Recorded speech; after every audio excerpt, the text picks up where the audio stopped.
i7 ગુજરાતનો અવાજ।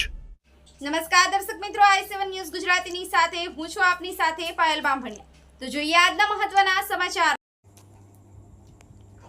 અમદાવાદ જિલ્લાના ધોળકા તાલુકામાં આવેલ ખેડા બગોદરા હાઈવે ઉપર સ્વામિનારાયણ સોસાયટીમાં તંત્રના વાકે રહીશોને ગટરના ગંદા પાણીમાંથી ચાલવા મજબૂર।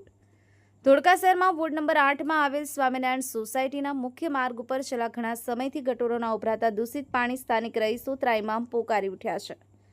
દૂષિત પાણી રહીશો રહેવા થતા આવવા જવાના રસ્તાના મુખ્ય માર્ગ છે। આ ગંભીર સમસ્યા તાત્કાલિક ધોળકા નગરપાલિકાએ ઉભરાતી ગટરનું નિરાકરણ લાવવું જોઈએ। આજ દિન સુધી પાલિકા તંત્ર દ્વારા કોઈ ઘટતી કાર્યવાહી કરવામાં આવી નથી।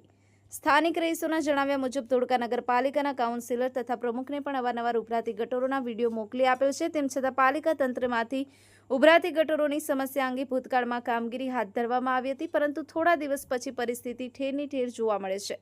માથું ફાડી નાખી તેવી દુર્ગંધ મારતા આ ગટરોના પાણીથી સ્થાનિક વિસ્તારના લોકો છેલ્લા 2 માસ ઉપરાંતથી ગટર ઉભરાતી હોવા છતાં તંત્ર નિર્ભર રોગચાળો ફાટી નીકળે તેવી દહેશત વોર્ડ નંબર 8 ત્રાહિમામ પોકારી ઉઠ્યા છે। આ વિસ્તારમાં ભયંકર પાણીજન્ય અને મચ્છરજન્ય રોગચાળો ફેલાશે તેવી દહેશત ઊભી થઈ ચૂકી છે, જેથી વિસ્તારના રહીશોએ આખર કરી ગયેલી ઉભરાતી ગટરોની સમસ્યામાંથી કાયમી ધોરણે ઉગારે તેવી લોકમાંગ ઉઠવા પામી છે। i7 news Gujarati, Ahmedabad.